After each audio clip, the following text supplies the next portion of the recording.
Sou Flávio Bozon Gamboge, advogado, conselheiro seccional da Ordem dos Advogados do Brasil, especialista em direito público e acerca do tema Hora em Debate, que é a questão das manifestações, o que eu posso deixar de recado é que não há nada mais saudável, né, no nosso entendimento, do que o povo na rua, do que o povo manifestando, independente da sua origem, da sua condição social.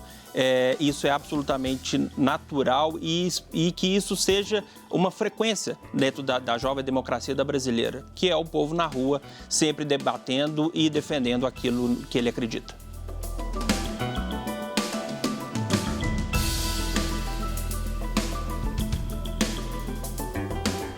Meu nome é Robson Sávio Reis Souza, sou cientista social, professor da PUC Minas, onde coordeno o Núcleo de Estudos Sociopolíticos e penso que é importante que o povo se manifeste. A rua, o espaço público é o local das manifestações. Mas mais importante que as manifestações é a ação política que acontece no cotidiano, nos pequenos grupos, onde as pessoas atuam e ali desenvolve a responsabilidade com a coisa pública. E é no cotidiano, nas ações cotidianas, na participação da política, no seu ambiente de trabalho, de estudo e de lazer, que as pessoas têm uma possibilidade muito maior de transformar a realidade na qual vive. Obviamente que as manifestações podem fazer parte desse processo, mas que as manifestações não sejam simplesmente o espasmo, digamos assim, de alguns desejos das pessoas, mas que esses desejos se realizem na ação concreta e no cotidiano da ação política.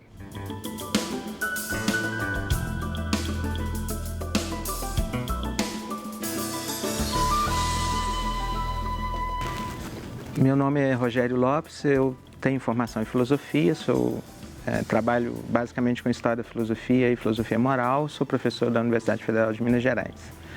Sobre o nosso tema hoje, eu gostaria de me posicionar inicialmente dizendo, do caráter decisivo desse momento que nós estamos vivendo no Brasil. É um curto intervalo de tempo que me parece que vai decidir o nosso futuro. Acho que tem muita coisa em jogo e isso aparece nas manifestações e no caráter polarizado das manifestações. Então, eu também saúdo a presença dos manifestantes na rua, mas eu também gostaria de antecipar expressando meu ceticismo sobre um pouco sobre essa suposição de que virtude política ela nasce por geração espontânea. Então, as ruas são também um fenômeno ambíguo. Espero que a gente hoje possa ter a oportunidade de debater justamente essa ambiguidade que nos é sinalizada pelos manifestantes.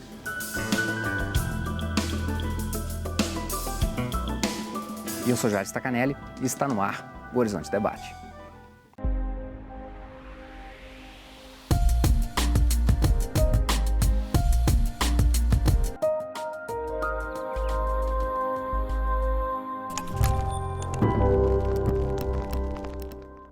Olá! No programa de hoje, discutimos o tumultuado contexto político atual e como que as pessoas têm reagido nas diversas esferas, no trabalho, na casa, nas ruas, as suas opiniões com relação a essa crise política. O que você tem feito na sua associação comunitária, no Panelaço da região Centro-Sul, na Avenida Paulista? Professor Robson, como é que você vê esse movimento do povo com relação à crise política hoje em dia? Bom, eu penso o seguinte, que essas manifestações que aconteceram até agora, elas estão circunscritas a determinados grupos sociais. Eu diria que a grande maioria dos brasileiros não se manifestaram. Estão assistindo, digamos assim, o colosso impávido de suas casas, percebendo esses movimentos, sendo informados pela mídia, com informações muito enviesadas que depois nós podemos discutir, mas eu percebo que até agora nós temos, digamos assim, dois grandes grupos sociais que têm se manifestado em ocasiões distintas. Eu vou chamar de manifestações domingueiras aquele grupo que eu caracterizaria-se mais como um grupo composto por elites econômicas e sociais. Este é o perfil dessas manifestações. várias pesquisas têm apontado esse grupo, então é uma elite econômica e social. Obviamente, quando eu falo em elite econômica e social, não estou fazendo nenhum demérito, eu estou só caracterizando o tipo de grupo. Essas manifestações têm acontecido aos domingos, têm tido um apoio muito grande da mídia, tem muitas formas de financiamento. Não é à toa que aparecem tantos bonecos e outros apetrechos caros, né, que um trabalhador comum nunca conseguiria produzir. Então esse é um grupo, né? É um grupo que tem se manifestado nos últimos tempos, mas principalmente mais na atualidade, a favor do impeachment. Só coloca essa característica específica para o grupo que vai à Avenida Paulista vestindo a camisa da Seleção Brasileira e se posta na frente da Fiesp como se fosse o altar da dignidade nacional. Essa característica, ela vale tanto para os pró-governistas quanto para os pró-impeachment, não é isso? Eu acho que não. Eu acho que aqueles que se postam à frente da Fiesp e vestem a camisa da seleção é um grupo mais conservador. Né? Agora, a gente tem um outro grupo que tem se manifestado mais durante a semana. É um grupo formado majoritariamente por segmentos de movimentos sociais, sindicais, Sim. partidos políticos mais à esquerda, e que já tem, inclusive, digamos assim, uma sistemática de utilizar o espaço público, que é o espaço, a ágora, né, que é o espaço também da ação política, não deixa de sê-lo, para uma manifestação no outro sentido. A ideia de que é preciso respeitar regras do jogo democrático, a ideia de que o impeachment, nesse momento, é um atalho perigoso para a democracia, a ideia de que o governo atual, mesmo sendo mantido, cometeu determinados erros, por exemplo, em relação à política econômica que deveria ser mudada. Então, esses movimentos também, eles não só falam amém, mas também reforçam muito pautas trabalhistas e direitos sociais. Então, são esses grupos que têm aparecido mais nesse cenário de manifestações no espaço público. Mas o que eu queria reforçar é que, na minha opinião, a grande e a esmagadora maioria dos brasileiros não estão presentes em nenhum desses dois grupos, apesar de que você tem dois grupos que têm um alto poder de vocalização das suas demandas. Flávio, quando pensamos a OAB, por exemplo, e na semana que finaliza o mês de março, a OAB se posiciona de forma clara, o que você pensa com relação à organização, agora sim, de segmentos? O indivíduo que vai à Paulista na manifestação domingueira, talvez ele não é representado por um segmento específico, mas quando a OAB se posiciona, o que você pensa disso, Flávio? Olha, a OAB ela é tida como a entidade da sociedade civil, como a mais importante, a mais respeitada e que, em tese, mais representaria aí esse segmento, essa voz da sociedade, né? Seja pela sua atuação ao longo da história brasileira, seja pela sua longevidade, né? Já são quase 90 anos de existência, né? Seja pela sua previsão até normativa, no sentido de cabe a ela não só a defesa da advocacia, dos advogados em si, mas também a defesa do Estado Democrático de Direito, a defesa da Constituição. Essa atuação da normativa já prevista na OAB traz aos seus posicionamentos à frente das questões, das grandes questões nacionais, uma importância, um valor muito grande. Né? E a OAB já vinha sendo provocada já há algum tempo, né? Desde o início da primeira manifestação forte, já em meados de março do ano passado,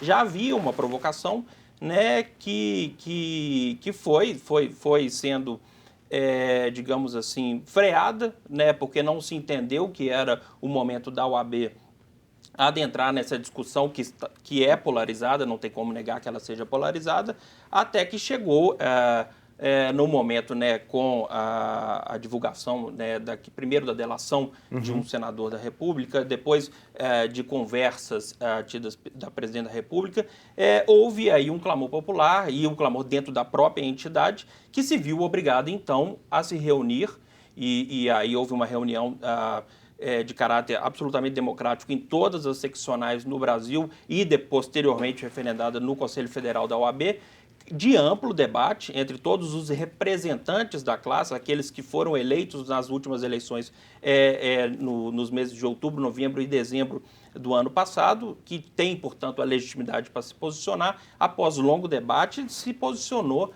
em cada seccional se posicionou de uma determinada forma, um posicionamento que ele é mais simbólico, porque ele não tem o caráter de vinculativo. Mas há polaridade também na OAB. Sim, houve um debate, não houve, digamos, eu posso falar aqui por Minas Gerais, por exemplo, que estava lá presente, porque sou conselheiro seccional, foram quase 4, 5 horas de debate, posições dos dois lados, como é natural e como deve ser, né? Porque é preciso se ouvir cada um dos lados para se tomar uma decisão e após esse amplo debate, houve a tomada da decisão. Mas, embora haja uma posição contrária à decisão tomada, ela foi uma decisão tomada por ampla maioria, tanto aqui em Minas Gerais, quanto no plano do Conselho Federal. Agora, eu gostaria de data vênia, fazer algumas considerações. Eu tenho acompanhado muito pelas redes sociais o caso específico da OAB, e isso também é muito bom e faz parte da democracia. Eu vejo que há um contingente muito grande de advogados que não concordam com a posição do Conselho Federal por considerá-lo uma elite institucional e que tem se posicionado contra e dezenas de manifestos assinados por juristas renomados e outras pessoas dizendo que o debate não se deu amplamente no seio da advocacia, que houve um debate nas seccionais, que é composto, obviamente, por representação, mas que esse debate não contemplou toda a categoria dos advogados. Então, eu queria colocar isso também, dado que eu não tenho nenhuma vinculação institucional e, portanto, eu posso fazer a crítica com mais tranquilidade, dizendo que no campo da advocacia, eu acho que também faltou um aprimoramento do debate. Deixa eu só colocar, professor Rogério, no debate. Se na OAB, o professor Robson coloca essa ponderação, né, de que falta amplitude no debate. Para os operadores do direito, pessoas que estudam, especialistas nisso, o povo está, na sua opinião, Rogério, inteirado de todos os trâmites do processo? Claro que não, isso é impossível. Existem certas nuances e complexidades nessa questão específica do impeachment que não há consenso no meio jurídico para começo de conversa. Então, nós queremos que 1 milhão de pessoas na rua estejam plenamente informadas sobre se há crime de responsabilidade. Não, eu diria que a opinião pública ela não está devidamente informada, ela não sabe do que está em jogo. Isso não tira a legitimidade, obviamente, do movimento das ruas, porque o movimento das ruas ele tem uma outra dinâmica, ele não é... As pessoas vão para a rua em função de uma guerra de percepção que começou muito antes, né? Eu diria que ela começou em 2013 e depois ela se acirrou. É um fenômeno recente no Brasil, na nossa história de ocupação das ruas, que o movimento de perfil claramente de direita, que é legítimo, não há nenhum problema de haver direita no Brasil, mas que eles ocupem a rua com esse volume, com essa presença tão volumosa. Então, o protagonismo nesses últimos meses ou 2 anos tem sido da direita, isso é uma novidade. E não é gratuito, houve um preparo, houve toda uma organização da direita para que eles ocupassem a rua efetivamente. Isso, obviamente, é legítimo, o perfil ele é mais branco, ele é mais escolarizado, ele é mais elitizado, ele é mais masculino, ele é mais adulto, tem pouco jovem. É um fenômeno recente. Eu diria que é interessante, mas é muito ambíguo. As ruas ocupadas nem sempre é uma boa notícia. Basta ver a história do fascismo, por exemplo. As ruas ocupadas o tempo todo não é bom, significa uma espécie de colapso do sistema político. Né? De fato, nós estamos vivendo um certo colapso do nosso sistema político.